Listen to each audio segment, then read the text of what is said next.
Muy buenas noches a cada uno de ustedes. Gracias por acompañarnos una vez más en la sesión académica que preparamos para ustedes con mucho gusto. La mesa directiva de este Colegio de Medicina Interna de México, a nombre del doctor Faustino Morales, nuestro presidente, les damos la más cordial bienvenida. Hablaremos de un tema muy interesante: post-COVID-19, evaluación y abordaje médico. Después de la pandemia, sabemos que aun cuando la infección viral aparentemente haya remitido por completo, tenemos una gran cantidad, un gran porcentaje de pacientes que tienen persistencia de la sintomatología de diferentes órganos y en diferentes grados que pueden incluso afectar su calidad de vida. Es un problema al que nos enfrentamos con cierta frecuencia, y cuando aún todavía tenemos mucho que aprender, hay mucho en investigación. Bueno, tenemos esa necesidad y esa obligación de contar con las bases necesarias para poder atender a este tipo de pacientes. Para ello, contamos con un invitado especial, el doctor Juan Carlos Cárdenas Rosales, de la Clínica Mayo. El doctor Cárdenas es egresado de la Universidad Anáhuac en la Ciudad de México. Hizo su residencia interna en la Universidad de Texas. Sí. Está certificado por la American Board of Internal Medicine. También tiene otras certificaciones en calidad por la Clínica Mayo. Tiene licencia para su actividad profesional, por supuesto, en los estados de Texas y en Florida. Ha sido condecorado en múltiples ocasiones por diferentes asociaciones y tiene también trabajo comunitario. Actualmente se desempeña, ¿sí?, como Senior Associate Consultant en la Clínica Mayo. También es profesor de medicina en el mismo hospital y es director médico en el área también de medicina interna en el mismo hospital. Y bueno, ¿quién más que también una persona totalmente preparada y que conoce muy bien de estos temas para que nos hable en esta noche de long COVID, el abordaje que podemos hacer y el manejo que podemos dar en este tipo de pacientes? Muchísimas gracias, doctor Cárdenas, por acompañarnos y bueno, bienvenido y adelante, por favor.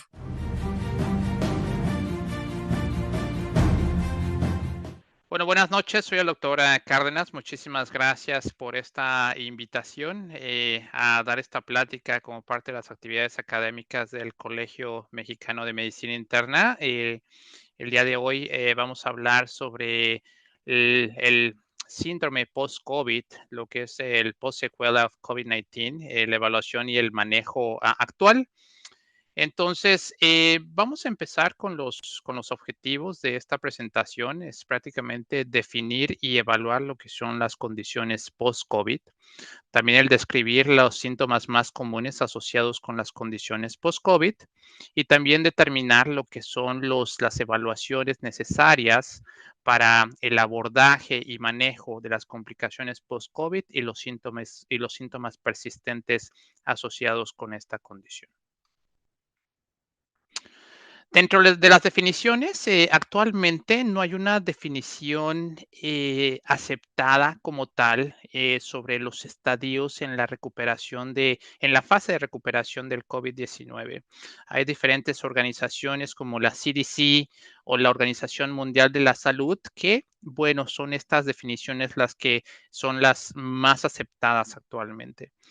Eh, Se llama el COVID-19 agudo o infección aguda a todos estos síntomas del COVID-19 que empiezan desde el inicio de la enfermedad hasta 4 semanas después de este primer síntoma. La condición post-COVID se ha visto que es esta amplia gama de síntomas, ya sean físicos y mentales, que se desarrollan a partir de la infección del COVID-19 y que continúan por más de 2 meses o 3 meses desde el inicio de esta infección y que tienen un impacto en la vida diaria del paciente y que no están explicados por algún otro tipo de diagnóstico diferencial o alternativo. Hay muchos otros términos o definiciones que se han usado también para describir esta condición, como es el famoso el long COVID, lo que es la secuela posaguda de la infección por el SARS-CoV-2, también lo que es el COVID-19 posagudo, el COVID-19 crónico o lo que es el síndrome post-COVID, perdón. A pesar de estas definiciones, pues no, todavía no hay una definición o un criterio diagnóstico aceptado o aprobado para básicamente referirnos a esta condición. No se ha visto, no se ha determinado de forma concreta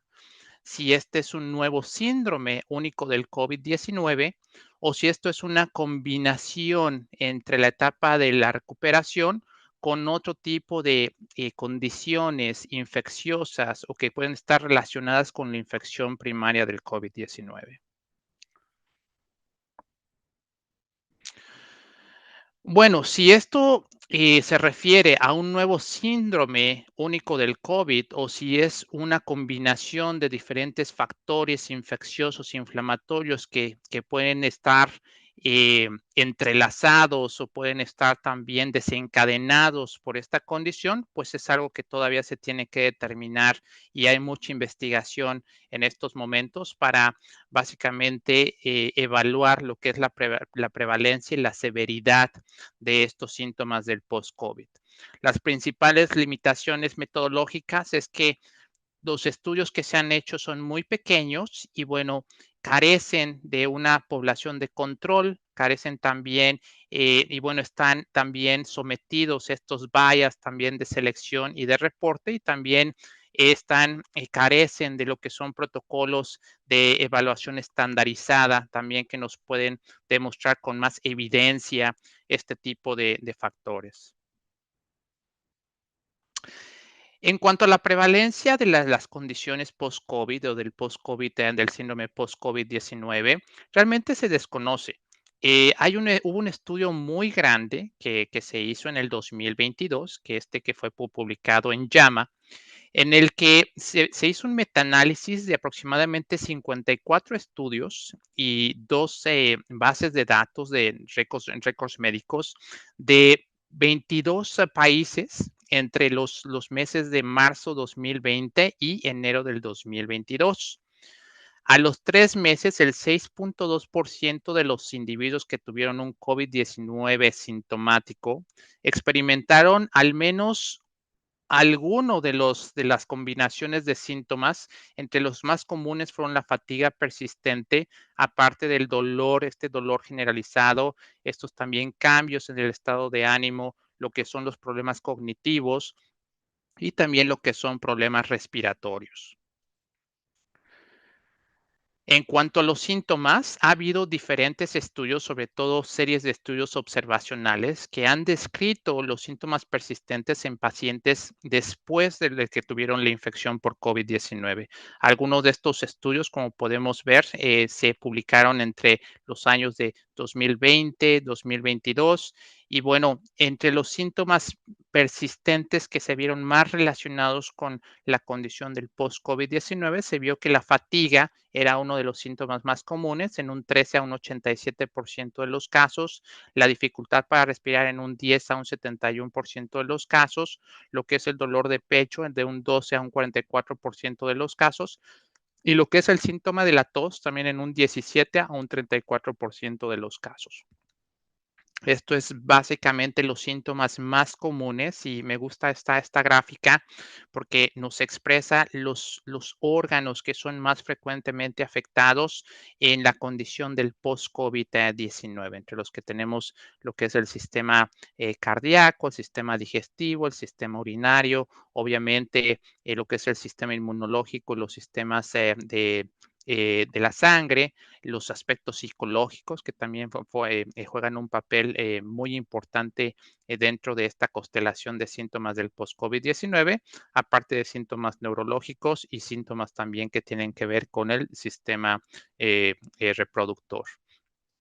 Hay otros síntomas que se han visto que son menos comunes, pero que son parte de esta constelación de síntomas persistentes en este tipo de entidad, como es la anosmia, el dolor de articulaciones, el dolor de cabeza, lo que es la rinitis, la falta de apetito, lo que son los mareos, también los dolores musculares, problemas del sueño y otros también como esta también lo que es el cambio en el tono de la voz, la pérdida de cabello, las sudoraciones intermitentes, la reducción de la libido y lo que es la diarrea también.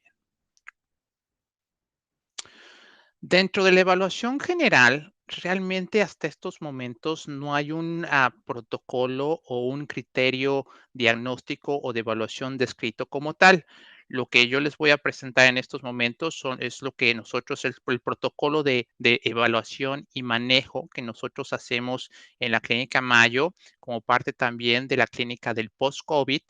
que está dirigida por la doctora Bala Munipali y que nosotros también participamos en el desarrollo de este proyecto. Dentro de la evaluación general, eh, no tenemos una evaluación específica en cuanto a los tiempos en los que nosotros recomendamos a nuestros pacientes ser evaluados como una cita de seguimiento después de tener una infección de COVID-19. Realmente no hay en estos momentos en la bibliografía algo descrito como tal, pero lo que nosotros, seguimos o nos guiamos es en el protocolo que les voy a presentar a continuación.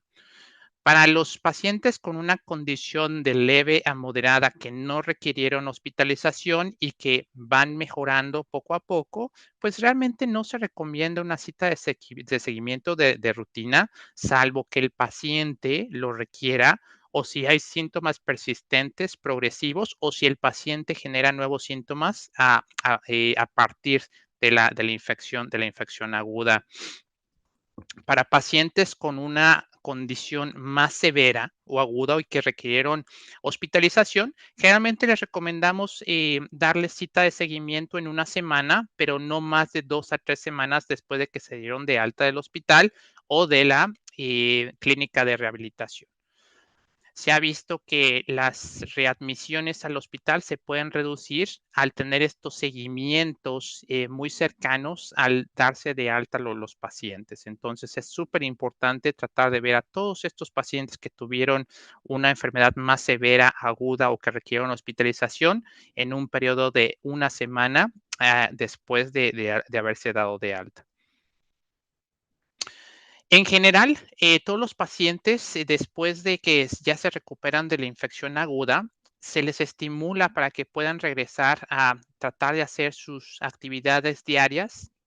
Es importante también darle seguimiento a qué tanto pueden tolerar, que vayan poco a poco tratando de regresar hacia esas actividades para que en algún momento ya puedan regresar a lo que es a la baseline o a la normalidad que ellos también llaman.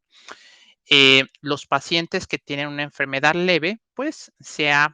visto o se espera que ellos tengan una resolución de sus síntomas durante las primeras semanas después de que tuvieron la infección aguda. Algunos obviamente tienen una recuperación un poquito más lenta que otros, pero es importante que se le dé el seguimiento también a estos pacientes en dado caso de que esta recuperación se esté prolongando más, los síntomas sean persistentes o estén generando nuevos síntomas dentro de este periodo de recuperación. Y los pacientes que tienen síntomas persistentes, pues sí se recomienda que se evalúen de manera pronta. Pacientes que tienen muchos síntomas que estén durando más de 12 semanas, también se recomienda que se evalúen o nosotros son el tipo de pacientes que nosotros referimos a nuestra clínica de post-COVID-19. En el caso de no tener una clínica post-COVID-19, pues es importante referirlos a los especialistas adecuados de acuerdo al tipo de síntomas que estén teniendo. El manejo de las complicaciones de los síntomas persistentes, nosotros básicamente, dependiendo del tipo de sistema que se esté afectando, nosotros recomendamos el manejo, el abordaje siguiente. Por ejemplo, para los síntomas cardiopulmonares, en caso de los pacientes que tienen esta dificultad para respirar, que está progresando, que también ya no nada más ocurre cuando los pacientes están haciendo actividad física, sino que también ocurren en el reposo, y si esto también está asociado con la tos, con un dolor de pecho, dolor pleurítico, sibilancias o otras manifestaciones también como es la ortopnea o de repente lo que son ya hinchazón de las piernas, de las extremidades superiores, inferiores, palpitaciones, mareos, cambios ortostáticos, síncope, pues es la clase de casos que sí tenemos que hacer una evaluación un poquito más detallada. Generalmente en estos pacientes hacemos un electrocardiograma, obviamente con unos rayos X de pecho y bueno, hay estudios adicionales dependiendo del tipo de síntomas que también pueden complementar esta evaluación, como es un ecocardiograma en caso de que estemos sospechando alguna valvulopatía o alguna disfunción sistólica, diastólica. También hacemos el monitoreo de Holter en caso de que estemos sospechando algún tipo de arritmia, sobre todo esos pacientes con palpitaciones persistentes, mareos, episodios de síncope, presíncope y también, bueno, pacientes con dificultad para respirar, no solamente descartar la parte cardíaca, sino la parte pulmonar también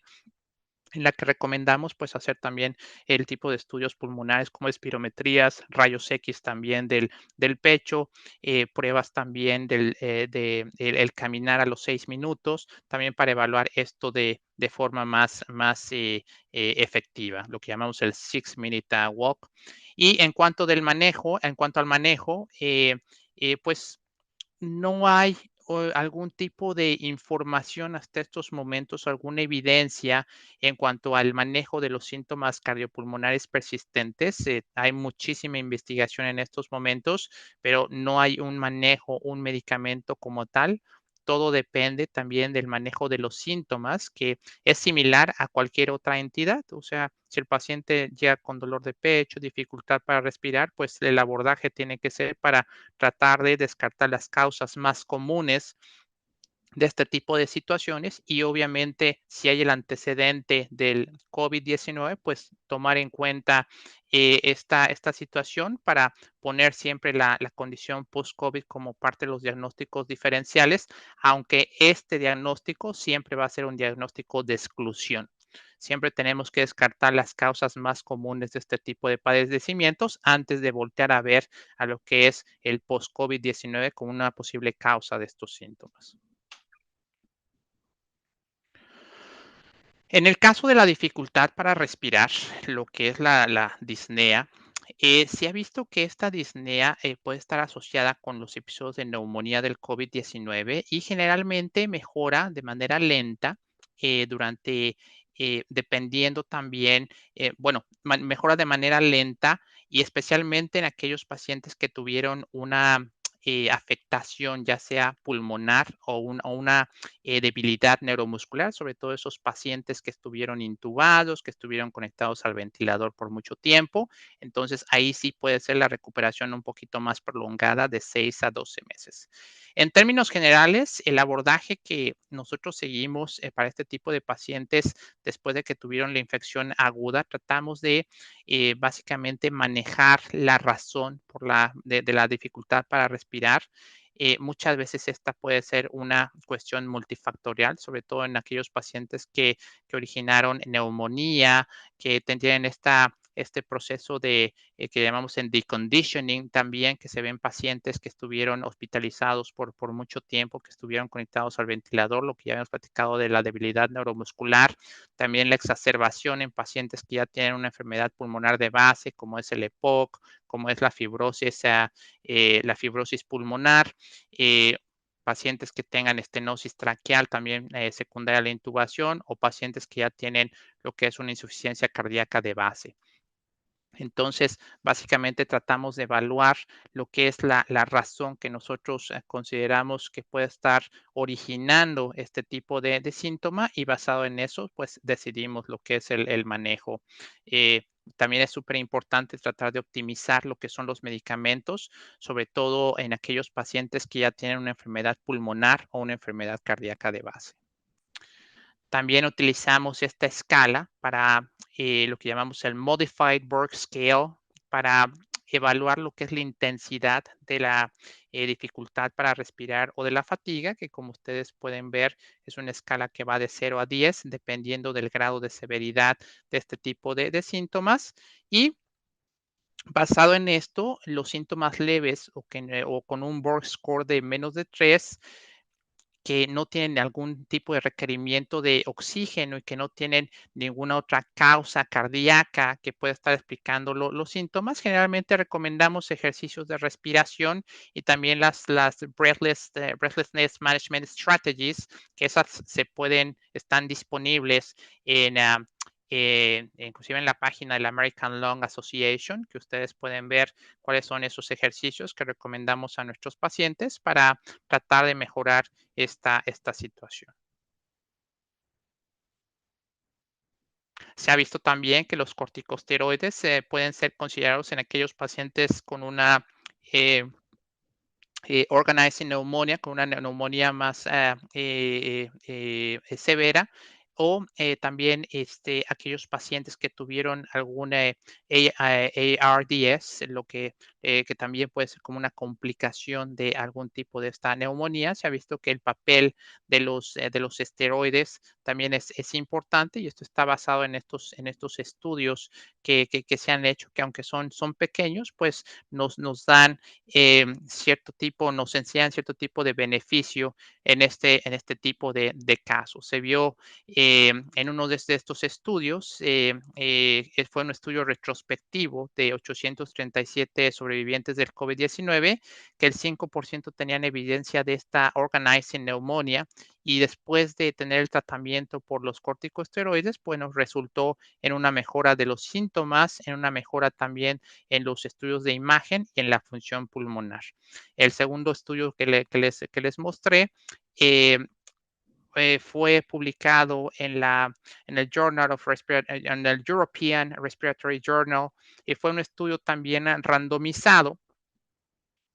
en el que no se vio una diferencia entre la alta dosis de prednisolona de 40 miligramos al día por una semana, 30 miligramos al día por una semana, 20 miligramos al día por 2 semanas y 10 miligramos al día por 2 semanas, comparados con la dosis pequeña de esteroides, la prednisolona de 10 miligramos al día por 6 semanas, entre los regímenes de corticosteroide. Entonces no se vio una gran diferencia entre utilizar la dosis alta contra la dosis baja de prednisolona. Pero como les menciono, pues esto requiere pues más investigación. Los estudios que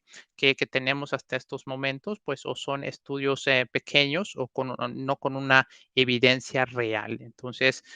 hay mucha investigación en estos momentos para también tratar de ver cuál es el beneficio real de este tipo de tratamiento en pacientes con post-COVID-19. Lo que es el síntoma de la tos,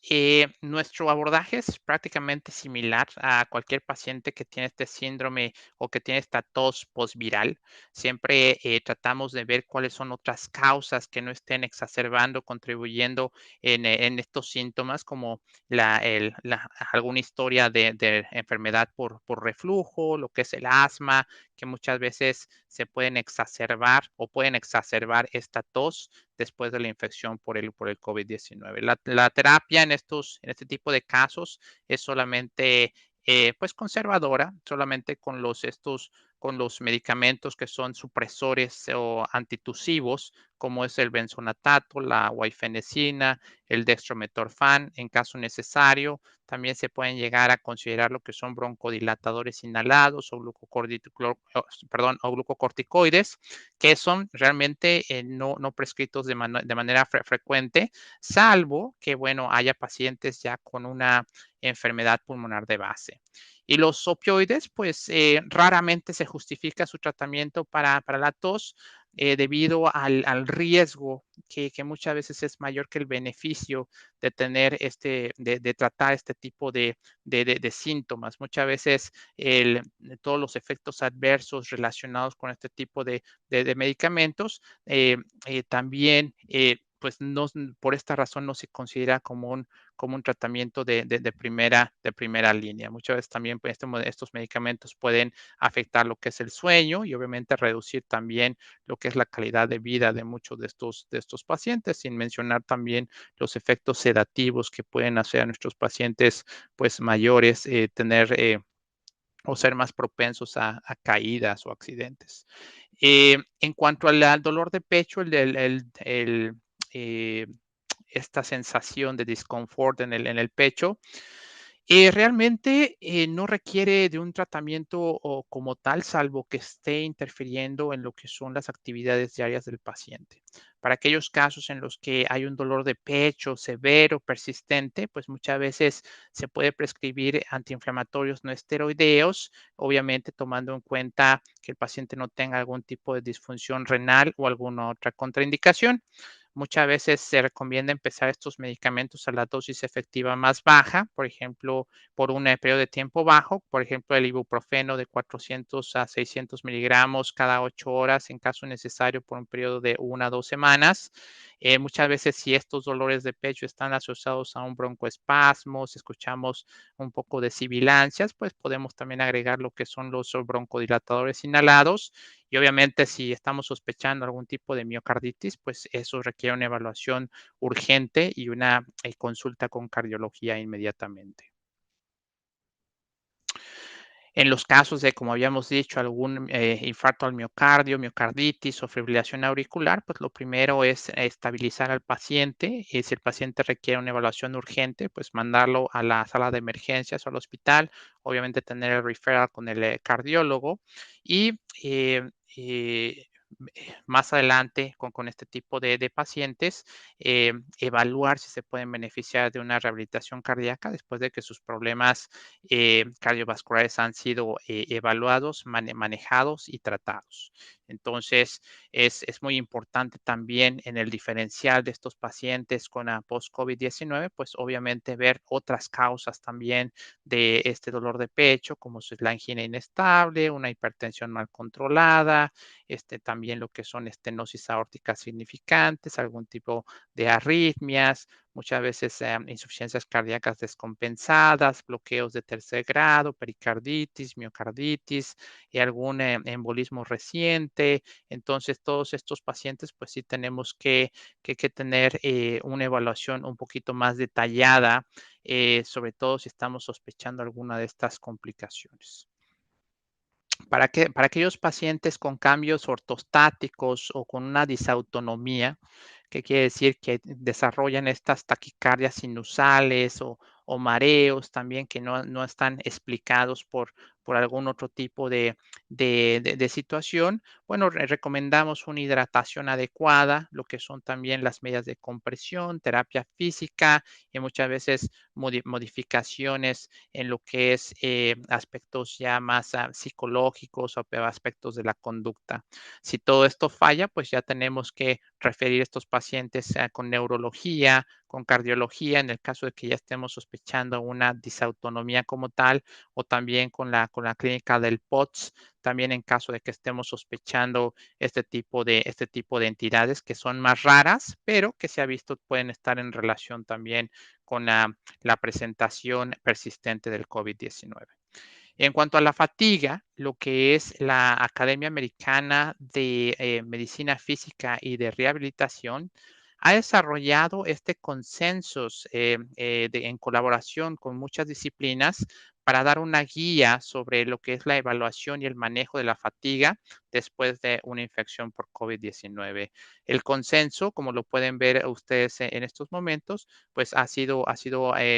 publicado, se publicó entre 2021 y 2022. De hecho, se publicó en 2021.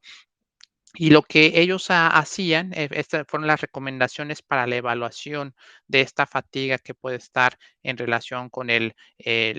síndrome de post-COVID-19 o con esta fatiga persistente después de la infección aguda del COVID-19. Y bueno, se categoriza en diferentes números, dependiendo de el tipo actividades que el paciente pueda tener alguna limitación y bueno, basado en estos parámetros, pues se determina lo que son las recomendaciones para cada una de estas situaciones. Entonces, es prácticamente ustedes pueden accesar a esta publicación, es lo que también muchas entidades, muchas instituciones toman en cuenta para también determinar lo que es el grado fatiga y obviamente el tipo de evaluación que muchas veces estos pacientes pueden beneficiarse de. Entonces, aparte de eso, pues otros síntomas también muy comunes a partir de la infección del COVID-19, pues también son los síntomas neurológicos o neurocognitivos, que muchas de estas complicaciones agudas, como las que vemos ahí, pues están en relación con estas infecciones del COVID pueden estar en relación con esta infección inicial del COVID-19, como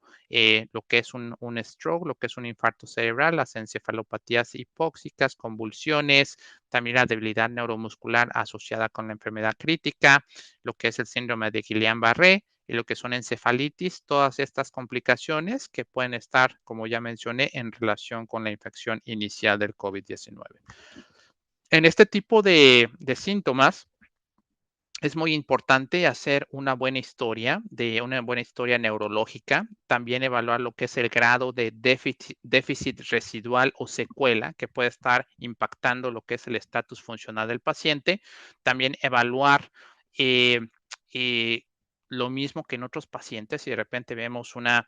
debilidad que no hay explicación o de repente vemos alguna situación que estamos sospechando alguna neuropatía, pues se evalúa como cualquier otro paciente. Solamente tratamos de ver cuáles son las causas más comunes de esto. Las intentamos descartar, obviamente, con los estudios diagnósticos que nosotros mandaríamos para cualquier otro tipo de paciente que se presentara con este tipo de síntomas. Y lo que es también hacemos la evaluación de lo que es el déficit cognitivo, que tomamos en cuenta la escala de Montreal, que bueno, como ustedes saben, pues estos scores nos indican lo que si hay un déficit cognitivo leve, moderado y severo. Y bueno, dependiendo del grado de severidad, pues ya nosotros tenemos que referir estos pacientes para una evaluación neuropsicológica, una evaluación también de terapia del lenguaje, dependiendo del tipo de déficit o limitación que nosotros encontremos en esta evaluación.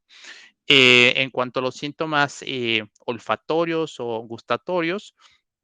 la mayoría de las veces hemos visto que este tipo de síntomas se resuelve de forma lenta, pero la mayoría de las veces se puede llegar a mejorar y a resolver en muchos de los casos. Muchas veces puede tomar eh, varias semanas para que esto se dé, pero generalmente no se requiere algún tipo de intervención, salvo en aquellos pacientes que tienen estos síntomas ya muy persistentes, que muchas veces sí se podrían beneficiar del entrenamiento olfatorio y otros programas que también están disponibles en línea y que cualquier otorrinolaringólogo los puede referir. Entonces, otros de los órganos que también pueden estar afectados por el COVID-19 o generar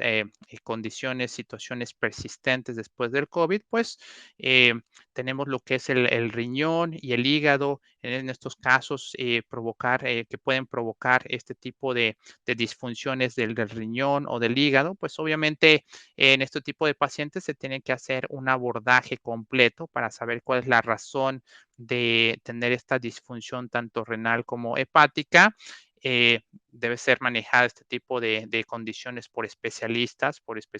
nefrólogos o el especialista en hígado para tratar de determinar cuál es la causa de este tipo de síntomas. Muchas veces sabemos pacientes con enfermedades o con condiciones muy severas del COVID-19, que muchas veces pueden desarrollar hipotensión, muchas veces medicamentos, infecciones asociadas que pueden estar también jugando un papel importante en el desarrollo de una posible disfunción renal o hepática. En cuanto a los síntomas gastrointestinales, hemos visto que la náusea y la diarrea se ha visto que son muchas veces síntomas muy comunes en pacientes con el COVID-19 persistente. Generalmente la mayor parte de estos síntomas se resuelven después de la infección aguda, pero en aquellos pacientes que estos síntomas estén progresando o sean persistentes, eh, eh, sin algún otro tipo de, bueno, tenemos que tomar en cuenta otro tipo de diagnósticos alternativos, como es lo que es un C. diff, la enterocolitis por C. diff, que está asociada al tratamiento con antibióticos, y también otro tipo de situaciones inflamatorias que puedan estar en relación también con la infección primaria del COVID-19. Este tipo de casos, sobre todo la diarrea, siempre hay que descartar que no haya esta enterocolitis por C. diff en aquellos pacientes con esta diarrea persistente como uno de los diagnósticos diferenciales más importantes. En cuanto es la pérdida de peso, pues esta puede ser multifactorial. eh, Hay que considerar en aquellos pacientes, sobre todo aquellos pacientes que tuvieron enfermedad severa, que estuvieron intubados con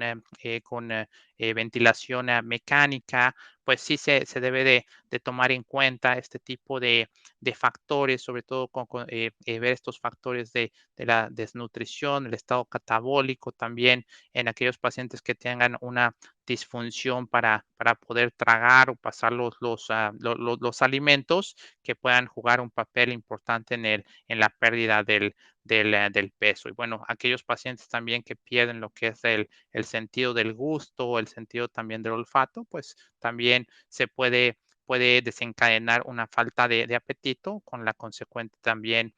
pérdida de peso. Y bueno, en aquellos pacientes con dificultad para tragar los alimentos, pues sí se recomienda que se haga una evaluación por lo que es la terapia del lenguaje o el patólogo del lenguaje para evaluar esto de forma más detallada. En pacientes con síntomas emocionales o psiquiátricos, pues hay que tomar en cuenta también trastornos de ansiedad, de depresión o de PTSD, que también se pueden evaluar con una evaluación psiquiátrica correspondiente. Muchas veces cuando estos síntomas son de leves a moderados, generalmente el médico primario puede tratar esto con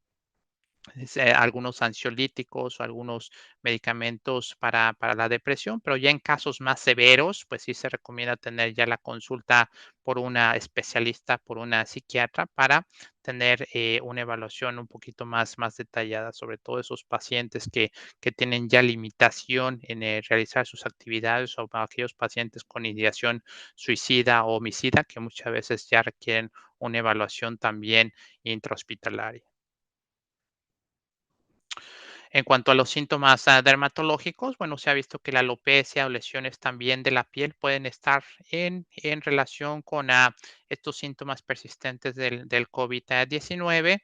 Muchas veces pacientes en los que se utilizaron vasopresores pueden generar estas lesiones de la piel necróticas, o muchas veces pacientes que tuvieron una hospitalización muy prolongada, pues las úlceras de presión que también pueden jugar un papel importante en síntomas dermatológicos persistentes. Obviamente hay que considerar lo que es el consultar lo que es el wound care también para evaluar sobre todo este tipo de lesiones también que pueden estar en relación con estas estadías prolongadas en el hospital. Eh, la alopecia también debe ser manejada de forma similar en comparación con pacientes que no tengan el COVID-19, y en los que también tenemos que tomar en cuenta la desnutrición como un factor que esté contribuyendo en el desarrollo de esta alopecia. Otro síntoma común es el insomnio, la falta de poder o de dificultad para poder dormir. Muchas veces hay que preguntar a todos nuestros pacientes que están mencionando síntomas persistentes acerca de la calidad y la duración también desde su sueño, porque muchas veces esto está en relación con la fatiga crónica que muchos mencionan, o que puede ser esa la razón de la visita, que tiene fatiga crónica, y después cuando empezamos a preguntar más en detalle, pues vemos que también la cuestión del sueño está afectada. Entonces, muchas veces esta fatiga crónica puede ser una consecuencia de este problema del sueño. Y bueno, el manejo es básicamente el mismo que haríamos a cualquier paciente con insomnio, con dificultad para dormir, lo que es la higiene del sueño, técnicas de relajación, lo que también involucra lo que es el control de los estímulos, como tener una hora, eh, siempre ir a dormirse a una hora, a la misma hora y despertarse y tratar de despertarse a la misma hora, el evitar lo que son las siestas, limitar el consumo del café, limitar el consumo del alcohol, de la nicotina, hacer ejercicio, por lo menos 150 minutos de actividad física a la semana, también evitar lo que son comidas muy fuertes, sobre todo muy tarde en la noche. Y bueno, tratar de hacer un buen ambiente, que es un ambiente pues muchas veces no con estos tipo de luces, sino que hacer un ambiente pues calmado y obviamente que sea una situación de oscuridad que también pueda estimular lo que es el desarrollo del sueño. Y en cuanto a las terapias farmacológicas, lo mismo que estábamos mencionando, realmente la información es muy limitada en estos momentos. Se ha visto diferentes medicamentos que hay muchos estudios tratando de ver si hay beneficio o no. Se ha visto que las terapias de estatina se han utilizado para el manejo del síndrome de post-COVID o el long COVID. Y bueno, todavía no se ha visto un beneficio, una evidencia real bajo este tipo de tratamiento. También lo que son los medicamentos, también los RAS, lo que son para la enzima, lo que es la angiotensina, los inhibidores de la enzima convertidora de angiotensina, que bueno, también se ha visto que no hay efectos negativos como tal en la infección aguda, pero tampoco se ha visto una evidencia de que haya un beneficio real en lo que son las condiciones post-COVID. Hay diferente tipo de estudios que se están haciendo para darle seguimiento a este tipo de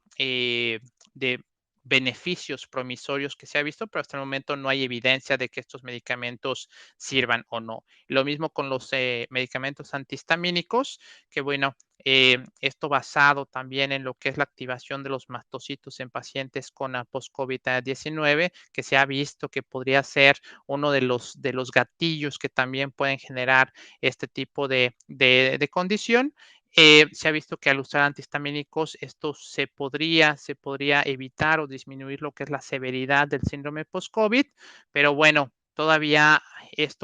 todo esto carece de evidencia. Todos estos estudios que se han hecho últimamente son estudios pequeños, que hay muchos bias también de selección y sobre todo que no son randomizados y que bueno, por eso es difícil tratar de encontrar si se refieren a tratar de encontrar si esto puede ser un beneficio real o tratar de encontrar un beneficio real, perdón, de este tipo de medicamentos en cuanto al tratamiento del post-COVID-19. Entonces, estos tratamientos siguen siendo experimentales, no hay una evidencia real, los estudios que se han hecho son estudios pequeños y pues bueno, hasta el momento no hay una terapia farmacológica definida como tal para el COVID, para el síndrome del post-COVID-19, pero hay mucha investigación que se está haciendo en estos momentos para tratar de determinar el beneficio o no. Se ha visto también que este tipo de aféresis, lo que es la aféresis de HELP, también ha ganado importancia. O sea, la aféresis pues, es un tratamiento médico que inicialmente se había desarrollado para remover lo que son los lípidos, las grasas en dislipidemias severas. Este proceso, como ustedes saben, pues se involucra lo que es el remover sangre del paciente, separarla y después tratar de remover ciertos componentes y después regresar el resto de los componentes de la sangre al paciente y de esta forma la viscosidad y la viscosidad de la sangre se mejora y esto también pues se ve un impacto favorable en la microcirculación. Entonces, esto también son terapias que no se ha visto con evidencia real si pueden servir o no pueden servir, pero en los estudios preliminares o estos estudios pequeños, pues se ha visto algún tipo de beneficio, pero esto todavía se necesita más investigación y sobre todo más análisis o estudios también randomizados que nos permitan dar una mayor, que nos permitan, sí, dar una mayor evidencia de si estas terapias pueden servir o no para manejar el post-COVID-19. Entonces, pues esto sería un panorama general de lo que estamos haciendo en Clínica Mayo para la evaluación y abordaje de las condiciones del post-COVID-19. El mensaje principal sigue siendo que, bueno, no hay una evidencia real de un tratamiento descrito específico para tratar el síndrome del post-COVID-19. El manejo en estos momentos es básicamente enfocarnos en tratar de evaluar lo que son los síntomas, descartar las causas más comunes de este tipo de síntomas y obviamente considerar la entidad post-COVID dentro del diferencial, pero siempre descartando las causas más comunes que pueden generar este tipo de síntomas. Y en cuanto a la terapia farmacológica, pues desafortunadamente no hay en estos momentos una terapia farmacológica descrita con evidencia como tal. Hay mucha investigación, algunos tratamientos promisorios, pero hasta el momento el tratamiento de este tipo de síntomas persistentes pues está enfocado en tratar de eh, eh, tratar de saber cuál es la raíz principal del síntoma y basado en eso, tratar esa raíz principal del síntoma. Entonces, pues hay mucha investigación ahorita en estos momentos en progresión. Y bueno, esperemos que en los siguientes años ya tengamos un tratamiento, una evaluación más específica para, obviamente, para el beneficio de todos nuestros pacientes. Les agradezco mucho la oportunidad y a continuación vamos a pasar a la sección de preguntas y respuestas. Muchas gracias.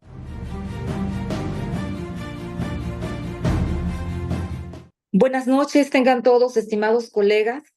Mi nombre es Anel Hernández García, soy vocal de filiales y a nombre de la secretaria académica del Colegio de Medicina Interna de México, la doctora Karina Díaz Jiménez, y del doctor Faustino Morales Gómez, agradezco enormemente su presencia, como siempre, en nuestras sesiones semanales con este tan interesante tema que nos presentó el doctor Juan Cárdenas Rosales. Lamentablemente, él se disculpa enormemente con nosotros, puesto que por una emergencia no se podrá conectar para la sesión de preguntas y respuestas. Por lo tanto, les pido de la manera más atenta, si tuvieran preguntas como hemos visto en el chat, que hagan el favor de formular esa pregunta y enviarla al correo electrónico personal del doctor.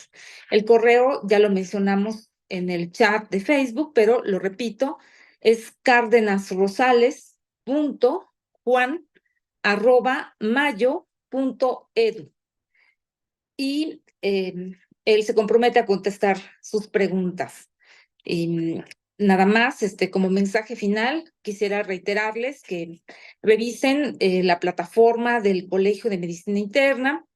puesto que ya están las fechas de nuestros congresos, de nuestro congreso siguiente, que es el internacional, y puedan ver todos los detalles de este curso. Ojalá en breve ya vamos a tener el programa preliminar y vayan apartando estas fechas. Entonces, a nombre de todo el Colegio de Medicina Interna de México, les doy las buenas noches. Muchas gracias.